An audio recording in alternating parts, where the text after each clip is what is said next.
So when someone first offered me a line of cocaine at 14, there was an older boy that I really liked. On the hit TV show BBC EastEnders that had millions of viewers' lives, people noticed she had a potential issue all the way back then, but didn't know how dark this story actually was. We need to speak about Daniella Westbrook and her story over the years.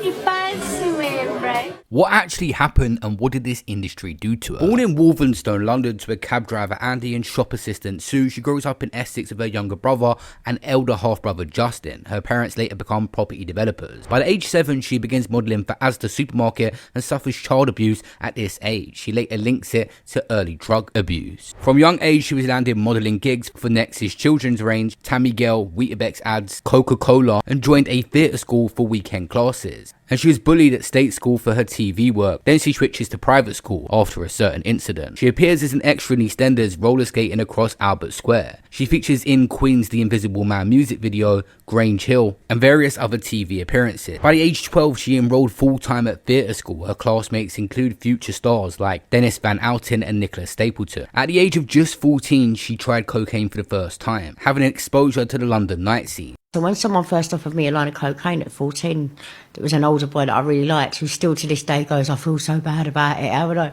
You're still a mate of mine. I'm like, listen man, you weren't really the first person, it doesn't matter. But, you know, and he said, he's like, I feel terrible, I carried it for years. I said, well, it's not your fault, I've done it anyway.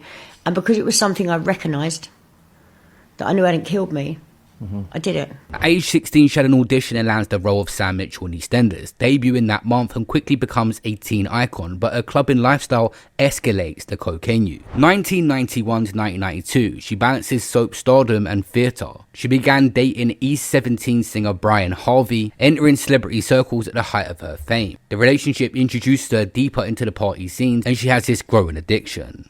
In 1993, she leaves EastEnders mid-storyline, but managed to sustain income by various other roles. In 1995, EastEnders invites her back, but the addiction causes issues on set, including collapsing down the Queen Vic stair. The producer allegedly orders the co-star Ross Kemp to pick her up and make her work. She begins dating another man called Robert Fernandez and has her first son in 1996, Kai Fernandez, but admits using drugs right up until delivery. In 1996, she was fired from EastEnders due to drug-related unreliability and written out as Sam, enters rehab into a clinic where Michael Jackson was actually treated. There was actually a situation that doesn't get spoken about that much of a robbery that went wrong that caused a lot of issues for her as well, that she explained in an interview. I asked for the money, I said I didn't have any money, I couldn't do anything about it, and normally I was quite good at talking myself out of situations, but I couldn't do it. So they said, okay, you need to come with us, and they took me to a flat, and they were trying to get hold of the person that they worked for. I don't know if they got hold of him or they didn't, but while I was there, it was like Rohypnol and other sorts of things being given, and then I was sexually assaulted for 2 days by all 3 people in an apartment, and that for me, I think, was my lowest time. And from then on, went on to use drugs throughout my pregnancy. So, you know, that was in 94, I had my son in 96, and everybody said it's disgusting, she took drugs all her pregnancy. And it is disgusting, it is awful, but I just felt so worthless and so low. She begins trying to resume her career in theatre and actually survived a horrific car crash. Driven by Fernandez at 85 miles an hour, she was flung through the windscreen, had a dislocated eye and facial features, and undergoes surgery with no lasting disfigurement. But that relationship didn't work out. She marries a van driver, Ben Morgan, after 8 weeks. They relocate to Australia in 1998, but divorced 9 months later. In 1999, EastEnders brings back Sam Mitchell, giving her another shot despite addiction. Talking to you. Listen, my dad is dead. My sister's locked up. Yeah, well, maybe that's the best place for her. You what? Well, they all seem to think she did it. Maybe she didn't.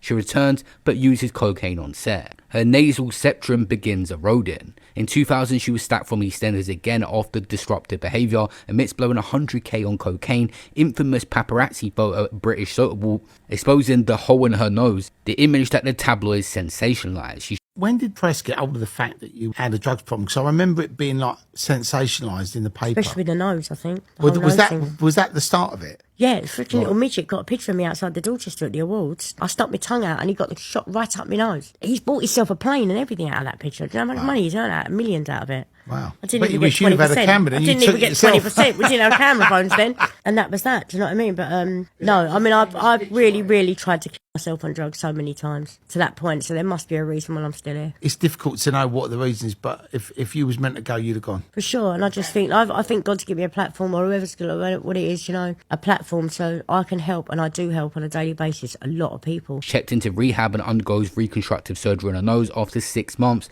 attempts taking her own life at her lowest, and estimates 250k spent on drugs in her lifetime. At that time, I was taking about 1.5 ounces, 2 ounces a week. But I was flushing it down the loo, I was paranoid. I was 6 stone 2 when they took me into rehab. You could literally count the vertebrae on my back. I was so ill, I was trying to kill myself all the time. If it was 1.5 ounces you was doing a week, it was a lot of dough. What is that?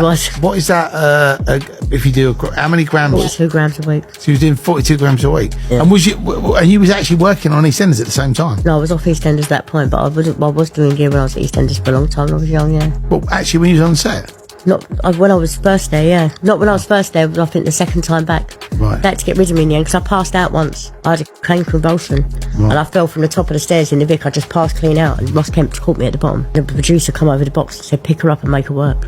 In 2001, her daughter Jodie is born. That year, she marries a businessman, Kevin Jenkins. 4 months after her birth, they stayed together for 13 years. In 2003, she quits I'm a Celebrity, Get Me Out of It after 9 days, citing family trauma, and pledges to focus on her home life. And I'd never do it again, ever.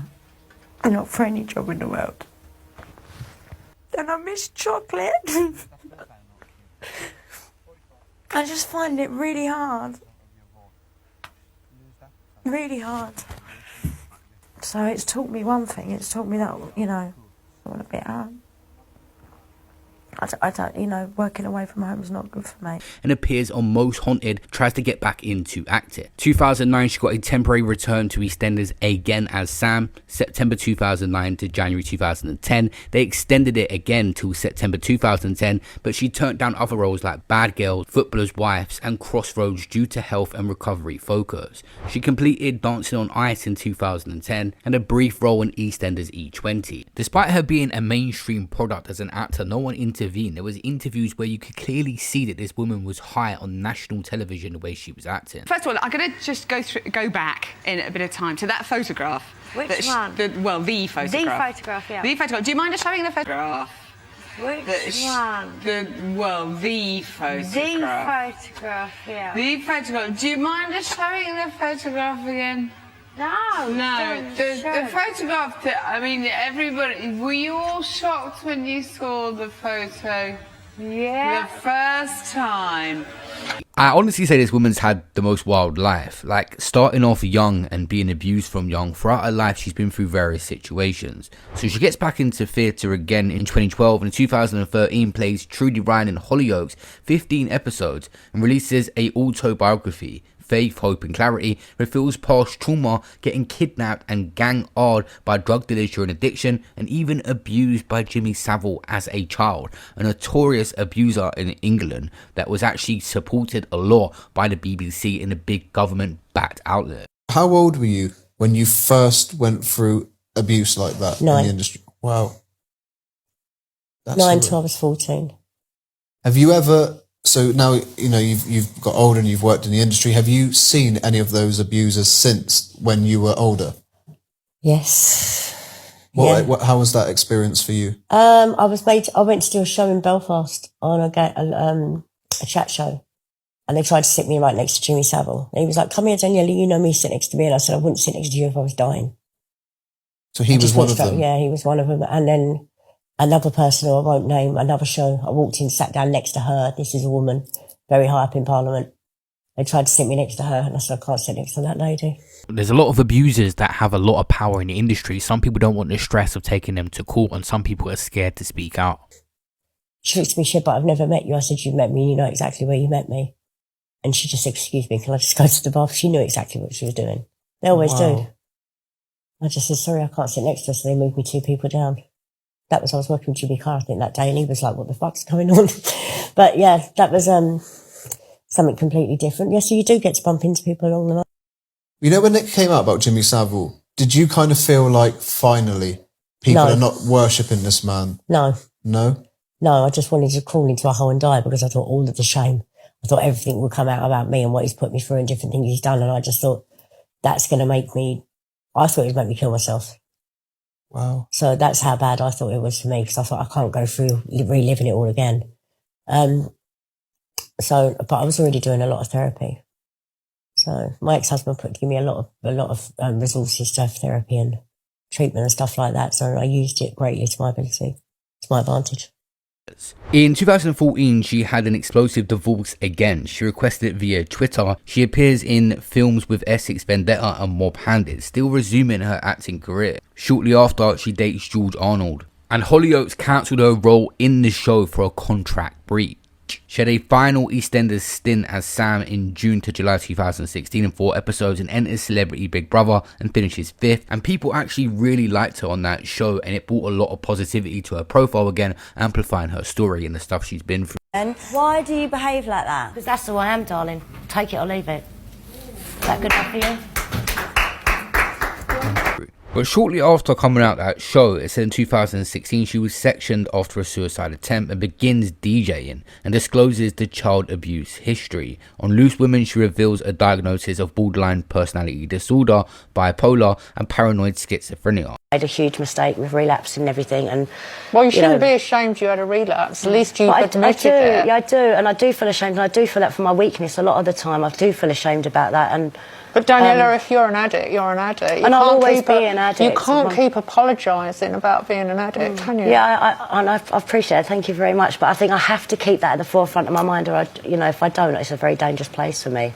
When you said, I'm grateful to still be here. Yeah. Did you come close to death? I mean, were there times when you didn't want to live anymore? Oh, there's been a lot of times I've felt that way. I mean, I'm an actor. Most actors and comedians and everything were very depressive people anyway. She was even treated for womb cancer in 2018, initially misdiagnosed but all clear by 2019. She starts to actually become a motivational speaker at Yes You Can events, and on the Jeremy Kyle show amidst ongoing drug use. Kyle arranges rehab, and which she credits to saving her life. After 12 years clean, she relapsed. Yeah, I'm a drug addict. I was a complete drug addict to the highest order. To try in my own inimitably bad way to help you finally mate, I have watched this from afar, right? One minute I feel quite sad. We've done this on Good Morning Britain, we've done it here. Other times I get really angry with you. You can't be sad for an addict that just wants, it's an addict. I hear you, right? This is what I'm going to say to you, right? I read, don't take this the wrong way. No, go for it. I read the latest thing that comes out your mouth, right? Don't take that the wrong way. It does come out my mouth. Now, in 2020 to 2021, it come out really, she hadn't had many TV roles since 2016. She undergone multiple facial surgeries in Turkey for the collapsed septum, her nose situation, shares Botox and filler updates on Instagram, and admits addictions to cosmetics. Now, in 2022, she was actually hospitalized with a sepsis and spends time in the ICU but fully recovers. She announced reconstructive surgery way and reflects on that 2016 Celebrity Big Brother turnaround. She actually got some work that year, cast as fairy godmother in a one-night West End show, but she was going through it. Multiple Turkish surgeries, thread lift, liposuction, face grafting, jaw etching to save her collapsing face. She wears bandages during recovery in Portugal. Hi. Chris Maloney's in bed with me, and I'm in bed with Stephen Gerrard. Hey! So I've had a facelift. Chris has had his eyelids done and a new hooter. No hope for my hooter, obviously. But this is what happens when you go home and for your bestie for surgery. And EastEnders actually recast her role Sam with a woman called Kim. She tweets well wishes but hints at a legal contract over the role. September 2023, an emotional this morning interview on relapse after 12 years sober. Post-divorce and holiday abroad, she vows to seek help immediately. In the new year, her father Andy dies, prompting deep reflection and renewed commitment to sobriety and life rebuild. But as of recent times, she's still been undergoing these major surgeries. In Poland, the facelift, the minor aesthetic enhancements, the breast augmentation, ahead of a TV stage comeback. She feels enthusiastic about getting back into TV despite the pain, but emotionally benefits from the transformation. She's still trying to sort out what's happened to her face because of the drug abuse over the years. And it was, it was the 80s, and it was the thing to do. Then it was the yuppie scene, everyone was champagne and cocaine, and went to EastEnders, and all of my friends were normal. They were going to college, and, I'm ringing up my best mate on a Thursday night from primary school going, come out tonight, I'm going to a party and George Michael's going. And she was like, I can't, I've got to go to college in the morning, I've just got my bus pass, I really ain't got the money. I'm like, I'll pick you up. She's like, I can't. You know, she's still my best friend today. Ginny, I'd be lost without her, but she was like, Dan, I didn't know what to do. I just saw you go, you were flying with one thing, but you held so many secrets back. And I got to a point a few years ago, just before I went into Big Brother, and I thought, you know what, I'm not going to be the keeper of secrets no more.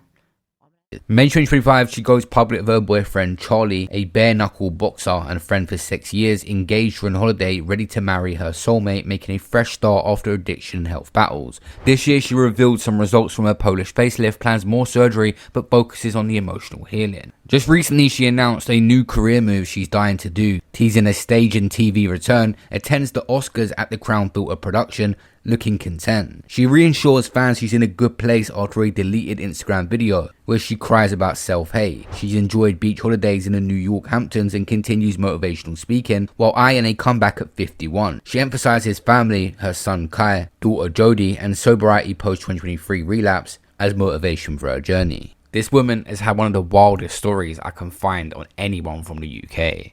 She reckons she spent £250,000 across her life on drugs, at one point spending £500 to £600 a day, and spent over £100,000 in 1 year on drugs. She said in the Big Brother as well, if she had more money, then she would have done a lot more if she could afford it. And obviously it cost her even more in these surgeries. It's said that an estimate is she spent over £500,000 on these surgeries as well because of the damage the drugs has done. Turkey at the weekend, yeah. Yeah, not too bad. I'm a bit nervous, but I'm excited. It's been 5 or 6 years waiting now, so. But overall, her addictions cost her millions. You think about that, that's 750,000. But what about all the roles she was kicked out of, all the contracts that were ended, all the work she was missed out on because people potentially didn't want to work with her because they knew what she was like. But her story and her still being around today to tell it is just wild.